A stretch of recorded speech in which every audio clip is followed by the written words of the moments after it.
ఇట్లా ఆర్య వయసులందరూ కూడా పెనుగొండ గ్రామానికి వచ్చేసారు. భాస్కరాచార్య వారు కూడా వచ్చేసారు. వచ్చేసిన తర్వాత అక్కడ మంచి ధర్మంగా ఉంటూ న్యాయంగా వ్యాపారం చేసుకుంటూ చక్కగా సమృద్ధిగా వంశం అంతా కూడా చాలా అభివృద్ధి చెందింది. చాలా అభివృద్ధి చెంది విశ్వకర్మ నిర్మించిన అష్టాదశ పట్టణాలు ఉన్నాయి కదా, ఈ అష్టాదశ పట్టణాలలో కూడా ఈ వయసులందరూ కూడా వ్యాపించేశారు. వంశాలు పెరిగిపోయి అష్టాదశ పట్టణాల్లో కూడా వ్యాపించేశారు. అలా ధర్మవర్తంగా వీళ్ళు ప్రవర్తిస్తూ ధర్మవర్తంగా ఉంటూ ఉంటారు. అయితే పూర్వకాలంలో ఇది ఇక్కడ ఇలా ఉంటుంది. పూర్వకాలంలో ఒక అతను సమాధి అనే ఆర్య వయసు శ్రేష్ఠుడు. ఆయన భార్య బిడ్డలు వదిలేసి అడవికి వెళ్ళి తపస్సు చేసుకుంటున్నాడు.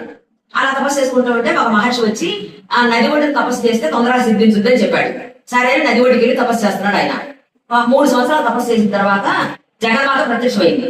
జగన్మాత ప్రత్యక్షమైతే ఆ కళ్ళు తెసి చూసి అమ్మని స్తోత్రం చేసి ప్రార్థన చేశాడు. ఆ స్తోత్రానికి అమ్మ పరవశరాలు అయిపోయి నీకు ఏమనం కావాలో కోరుకోమని అన్నది. అంటే ఎవరికైనా కావాల్సింది ఏముందమ్మా, నిత్యమైనటువంటి స్వర్గం కావాలి ఎవరికైనా కూడా. అలాగే నాతో పాటు 101 గోత్రాల వాళ్ళకి కూడా అలాంటి సౌభాగ్యాన్ని కలిగించమని చెప్పి అడిగాడు ఆయన. అడిగితే సరే అలాగే తదాస్తు అని చెప్పి అమ్మ వరమించింది. వరమించిన తర్వాత ఒక పరమేశ్వరుడి కృపతోటి ఇతను కల్హారుడు అనే అతనికి కొడుకుగా పుట్టాడు భూలోకంలో.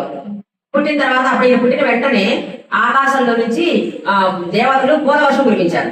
పూలవర్షం కురిపించేసరికి అప్పుడు ఆకాశవాణి పలికింది, అయ్యా మీ కుమారుడు జన్మించడంతో కుసుమాలు వచ్చినాయి కాబట్టి కుసుమ శ్రేష్ఠి అని నామకరణం చేయండి ఈ బాలుడికి అని ఆకాశవాణి పలికింది. అప్పుడు ఈ కల్హారుడు అతనికి కుసుమ శ్రేష్ఠి అని నామకరణం చేసి 12 సంవత్సరాల వయసు వచ్చిన తర్వాత ఉపనయనం చేసి గురుకులంలో భాస్కరాచార్య దగ్గర గురుకులంలో విద్యాభ్యాసం కోసం చేర్పించారు.